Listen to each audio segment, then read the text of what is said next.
हमने electrochemical series देखी and उनमें हमने देखा कि हमने एलिमेंट्स को उनके रिडक्शन पोटेंशियल के इंक्रीजिंग वैल्यूज़ में लेस डाउन किया है। अब हमने इस इलेक्ट्रोकेमिकल सीरीज़ का यूज़ देखना है, इसकी एप्लीकेशन देखनी है, इसका फ़ायदा क्या है वो देखना है। तो बेसिकली हमारे पास 5 एप्लीकेशंस बुक में दी गई हैं, हम वन बाय वन सबको स्टडी करेंगे। सबसे पहली है prediction of the feasibility of a chemical reaction. अब लिखने को तो मैं कोई भी केमिकल रिएक्शन अपने हाथ से लिख सकता हूँ, बट क्या वो एक्चुअली फिजिबल भी है या नहीं है। मिसाल के तौर पे मैं आपके सामने ये 2 रिएक्शन लिख देता हूँ। पहला रिएक्शन है जहाँ कॉपर आयन जिंक के साथ रिएक्ट करता है। एक्वियस सॉल्यूशन में से कॉपर जिंक से इलेक्ट्रॉन लेगा और कॉपर सॉलिड बनकर डिपॉजिट हो गया, और जिंक जो था सॉलिड नहीं रहा बल्कि अब सोल्यूशन में एक्वियस सोल्यूशन में चला जाएगा आयन बन के। ये पहला रिएक्शन है। दूसरा रिएक्शन इसका टोटली अपोजिट है। कॉपर सॉलिड है, जिंक को इलेक्ट्रॉन देता है, एक्वियस में से जिंक आया, इलेक्ट्रॉन लिए और लेने के बाद जिंक सॉलिड बनकर डिपॉजिट हो गया और कॉपर जो है सॉलिड में से एक्वियस में चला गया। अब कौन सा रिएक्शन इन दोनों में से फिजिबल है, ये हमें इलेक्ट्रोकेमिकल सीरीज बताती है। हम देखते हैं एग्जैक्टली कि इससे क्या मुराद है। हमारी मुराद ये है, ये पहला रिएक्शन है, copper 2 plus ion plus zinc, और कॉपर सॉलिड बन जाता है, जिंक आयन बन जाता है। इसको अगर हम अपने बैलेंस पे रखें तो ये रिएक्शन हमें ये बता रहा है कि इलेक्ट्रॉन जो है वो जिंक से कॉपर की तरफ चला जाएगा, यानी zinc is giving 2 electrons to copper 2 plus. ये रिएक्शन हमें ये बता रहा है। नेक्स्ट पॉसिबिलिटी क्या है कि हम copper electron zinc 2 plus ion को दे रहा है, यानी आयन जो है वो इलेक्ट्रॉन जो है वो कॉपर से जिंक की तरफ ट्रैवल कर रहे हैं। तो अब देखते हैं एग्जैक्टली कि हो कैसे रहा है। हम अपनी इलेक्ट्रोकेमिकल सीरीज में जाके जिंक की वैल्यू देखते हैं। जिंक का रिडक्शन पोटेंशियल है -0.76 एंड कॉपर का है +0.34। आपको पता है कि कॉपर का रिडक्शन पोटेंशियल ज्यादा है। Reduction is gain of electron, यानी कॉपर गेन करेगा इलेक्ट्रॉन। तो ऊपर वाला रिएक्शन जो है वो फिजिबल है, नीचे वाला रिएक्शन फिजिबल नहीं है, क्योंकि नीचे वाले का मतलब ये है कि कॉपर इलेक्ट्रॉन दे रहा है, जबकि हमारी सीरीज कह रही है नहीं, कॉपर की एबिलिटी ज्यादा है इलेक्ट्रॉन लेने की, यानी रिड्यूस होने की। तो रिडक्शन होगी कॉपर की। तो हम इसको क्रॉस कर देते हैं, नीचे वाले को और ऊपर वाले को करेक्ट मानते हैं। तो अब देखते हैं होता क्या है। एक्चुअली हो ये रहा होता है कि कॉपर सोल्यूशन में से 2 कॉपर आयन आए एंड कॉपर पे जो मौजूद इलेक्ट्रॉन्स हैं जो उसने जिंक से लिए वो गेन करेंगे, लेने के बाद उस पर एज ए सॉलिड डिपॉजिट हो जाएंगे, और इसका पोटेंशियल होगा +0.34 और इसकी रिडक्शन हो रही है। On the other hand side zinc क्या कर रहा है, सॉलिड जो था वो अपने 2 इलेक्ट्रॉन दे रहा है, जिंक आयन बन के एक्वियस सोल्यूशन में जा रहा है और ये 2 इलेक्ट्रॉन कॉपर के पास जा रहे हैं। तो इसकी जो रिडक्शन पोटेंशियल है वो -0.76 वोल्ट्स है और इसकी ऑक्सीडेशन हो रही है। तो टोटल रिएक्शन हमारा ओवरऑल क्या होगा सेल का, उसमें कॉपर आयन ने 2 इलेक्ट्रॉन लिए जिंक से, कॉपर सॉलिड बन गया और जिंक जो सॉलिड जो था वो सोल्यूशन में एज जिंक आयन चला गया, और सेल जो है उसका पोटेंशियल होगा 1.10 वोल्ट्स। अब हमने ये 1.10 वोल्ट यानी 1.1 वोल्ट कैसे कैलकुलेट किया, हम ग्रेजुअली इसको बताएंगे, बट फिलहाल आप समझिए कि सेल का जो रिएक्शन है वो रिडक्शन माइनस ऑक्सीडेशन लेंगे। अगर हम इलेक्ट्रोकेमिकल सीरीज में से एज इट इज वैल्यूज उठा के डालें इसमें इक्वेशन में, तो हमें सेल की वैल्यू मिल जाएगी। अगर आप देखेंगे हमारे पास यहाँ पे रिडक्शन हो रही है कॉपर की, तो उसकी वैल्यू देखेंगे वो +0.34 है, ऐसे ही लिखेंगे, फिर माइनस, और जो जिंक है उसकी -0.76 है ब्रैकेट में, वो लिख देंगे। अब ऑब्वियसली इतनी मैथमेटिक्स तो हमें आनी चाहिए कि माइनस माइनस से मल्टीप्लाई होकर प्लस हो जाएगा। तो 0.34 + 0.76 अगर आप कैलकुलेटर से कैलकुलेट करें तो आंसर आएगा 1.1। इस तरीके से हमें टोटल सेल का रिएक्शन मिलता है, सेल का वोल्ट मिलता है कि हमारे पूरे सेल का क्या वोल्ट होता है। अब हम नेक्स्ट प्रॉपर्टी देखते हैं। नेक्स्ट प्रॉपर्टी है कैलकुलेशन ऑफ द वोल्टेज और EMF, electromotive force of cells. Cells की ईएमएफ क्या है या वोल्टेज क्या है। ईएमएफ पे एग्जैक्टली सेकेंड ईयर फिजिक्स में फर्स्ट चैप्टर में या सेकंड चैप्टर में आप बड़ी डिटेल में देखेंगे ईएमएफ क्या होती है। तो हम यहाँ पे बेसिक सी बात करेंगे। ईएमएफ का मतलब है वो फोर्स जो इलेक्ट्रॉन को मोटिव करती है, यानी इलेक्ट्रोमोटिव फोर्स, इलेक्ट्रॉन को मूव करने पे फोर्स करती है, और इसे हम वोल्टेज भी कहते हैं आसान जुबान में। अगर हम एक वोल्टेज सेल कंसीडर कर लें, यहाँ पर आप देख सकते हैं कि हमारे पास जिंक का एनोड है, कॉपर का कैथोड है, जिंक सल्फेट सोल्यूशन है हाफ सेल में, दूसरे हाफ सेल में हमारे पास कॉपर सल्फेट का सोल्यूशन है, केसीएल का ब्रिज है। ये एग्जैक्टली वोल्टेज या गैल्वेनिक सेल हमने बता दिया। तो इलेक्ट्रॉन विल ट्रांसफर और move from zinc to copper, ये भी हम बड़ी डिटेल में पीछे देख चुके हैं। यहाँ ये गैल्वेनिक सेल है, ठीक है। अब इस गैल्वेनिक सेल में अगर आप देखेंगे कुछ हम ऑब्जर्वेशन भी कर लेते हैं। याद रखना आपने, गैल्वेनिक सेल में anode is negative and oxidation is taking place on anode, cathode is positive and oxidation is taking place on it, और हम इसको ऐसे लिख लेते हैं।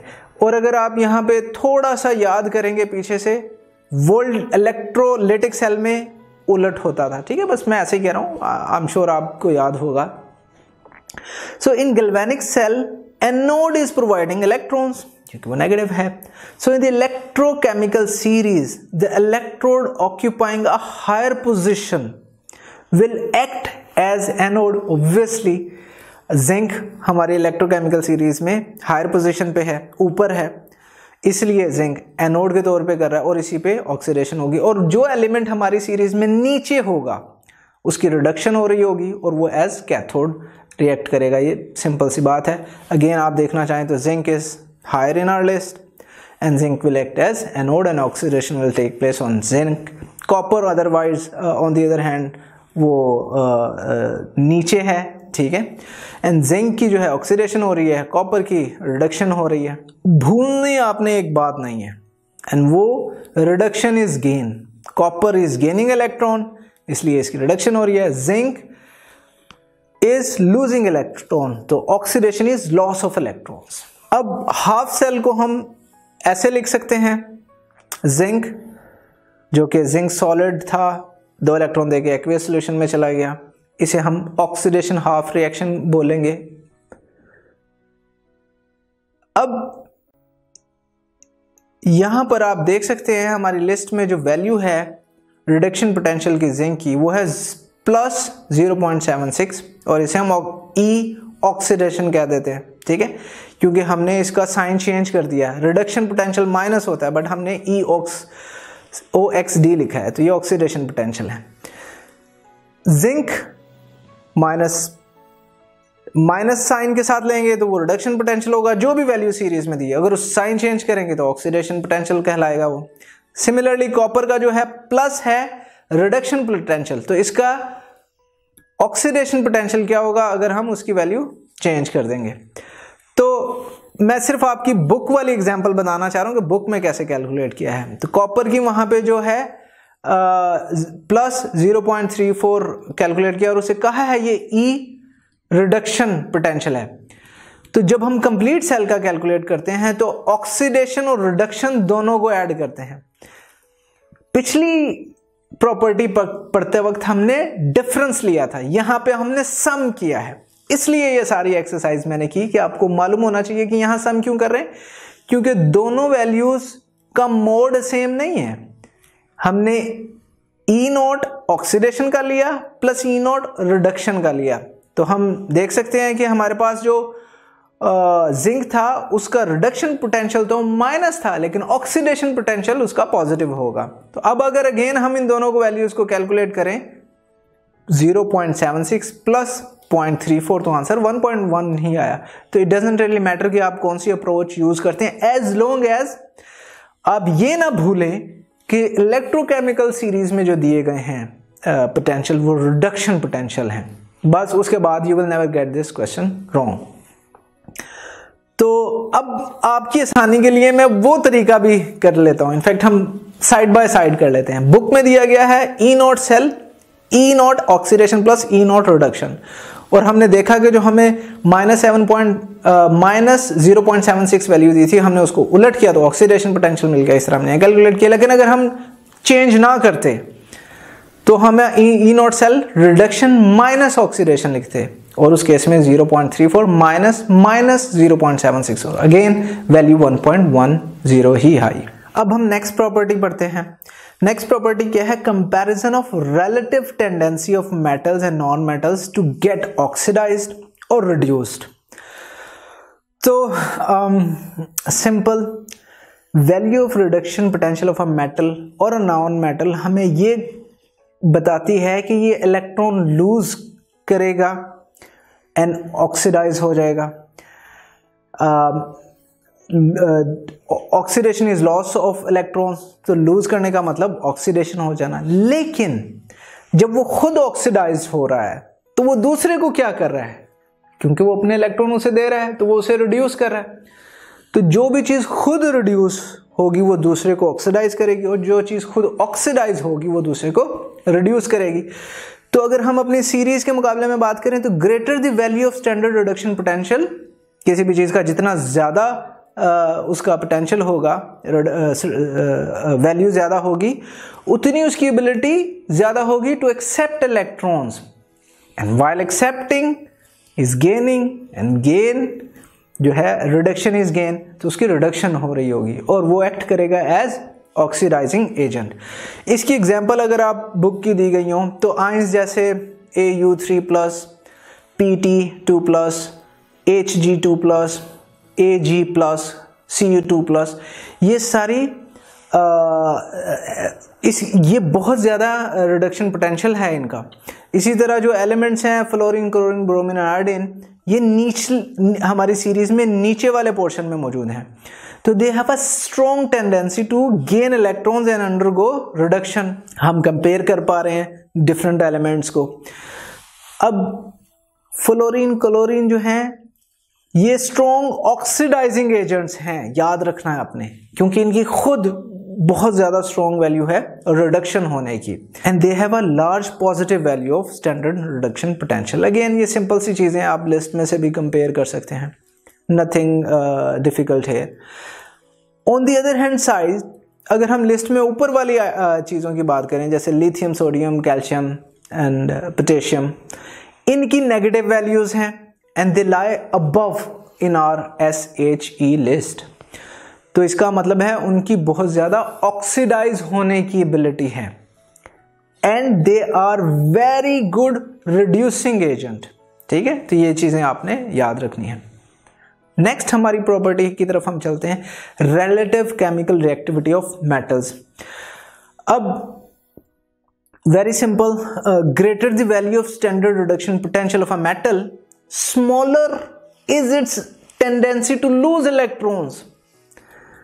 क्योंकि वो तो गेन वाले एबिलिटी है उनकी, लूज करने की एबिलिटी तो उनकी कम होगी। लूज करने की एबिलिटी कम मतलब वो पॉजिटिव आयन बनाने की उनकी एबिलिटी कम। इसका मतलब they will be lower reactive, यानी उनकी रिएक्टिविटी कम होगी। अगर कॉइनेज मेटल्स की बात करें, कॉइनेज जिनसे कॉइन बनते थे, जिनमें ऑब्वियसली कॉपर है एंड सिल्वर है एंड गोल्ड है, are the least reactive because they have positive reduction potential, और वो हमारी इलेक्ट्रोकेमिकल सीरीज में नीचे की तरफ मौजूद हैं। On the other hand side इसका रिवर्स क्या होगा? Smaller the value of standard reduction potential of a metal, higher is the tendency to lose electrons. मतलब वो ज्यादा रिएक्टिव होंगे। और वैसे भी आपको मालूम होना चाहिए कि जो आपके प्रोडक्ट टेबल में लेफ्ट साइड पे मेटल्स हैं, they are very highly reactive. तो एग्जांपल उसकी हमें दी गई है iron, chromium, zinc, manganese, aluminium and magnesium, ये बुक में दी गई हैं। तो अब elements which have more negative reduction potential, वो वाटर के साथ रिएक्ट करते हैं with steam, steam is water, to produce the metallic oxide. एक वो मेटेलिक ऑक्साइड प्रोड्यूस करेंगे, दूसरा हाइड्रोजन गैस प्रोड्यूस करेंगे। तो आप ये रिएक्शन देख सकते हैं, एल्यूमिनियम स्टीम यानी वाटर के साथ रिएक्ट करेगी, एल्यूमिना बनाएगी, जिसे हमने एल्यूमिनियम का ऑक्साइड है तो इसे मेटालिक ऑक्साइड कहेंगे और हमें गैस रिलीज होगी। नेक्स्ट प्रॉपर्टी हम पढ़ते हैं। नेक्स्ट प्रॉपर्टी में क्या होगा, रिएक्शन देखेंगे मेटल्स का विद डाइल्यूट एसिड। अब एसिड के बारे में हमें मालूम है, अगर हम HCl सॉल्यूशन की बात करें इसमें बहुत सारे H पॉजिटिव आयंस होते हैं। किसी भी एसिड की एसिड इसलिए कहते हैं क्योंकि वो H पॉजिटिव आयंस देता है। तो क्लोराइड भी होगा, बट क्लोराइड इसमें हम अंडर डिस्कशन नहीं है। अब इसके अंदर मैं अगर ऐसे मेटल्स की स्ट्रिप डालूं जिनकी हाई पॉजिटिव वैल्यूज हों रिडक्शन पोटेंशियल की, तो वो गैस लिबरेट नहीं करेंगी, हाइड्रोजन गैस यहां से नहीं निकलेगी। क्यों नहीं निकलेगी? क्योंकि H पॉजिटिव आयन है। H पॉजिटिव आयन तो इलेक्ट्रॉन ढूंढते फिर रहे हैं, और अगर हम ऐसी मेटल की प्लेट डाल देंगे जो इलेक्ट्रॉन लेना पसंद करती है, देना पसंद नहीं करती, तो वो H पॉजिटिव आयन को इलेक्ट्रॉन्स नहीं देगी। लेकिन on the other hand side अगर हम एक ऐसी मेटल डाल दें, for example zinc, magnesium and calcium, जो इलेक्ट्रॉन देना पसंद करते हैं, तो ये हाइड्रोजन आयंस जो हैं वो आएंगे प्लेट के ऊपर, इससे इलेक्ट्रॉन लेंगे और हाइड्रोजन गैस बन के बाहर निकल जाएंगे। तो ये आप कह सकते हैं कि हाइड्रोजन गैस लिबरेट हुई है, रिलीज हुई है इस केस में। तो elements which have very low reduction potential liberate hydrogen gas when they react with acids, और elements which have higher reduction potential value do not liberate hydrogen gas. Next property है जो कि last property है, displacement of one metal by another metal. तो अगर हम देखें Fe copper sulphate के साथ रिएक्ट कर रहा है। अब अगर आप देखेंगे copper and iron, Fe is iron, तो वो उसको रिप्लेस कर पा रहा है। लेकिन अगर हम जिंक और मैग्नीशियम सल्फेट की देखेंगे तो कोई रिएक्शन नहीं होगा, क्योंकि magnesium is more reactive than zinc. इसके साथ ही हमारा टॉपिक कंक्लूड होता है।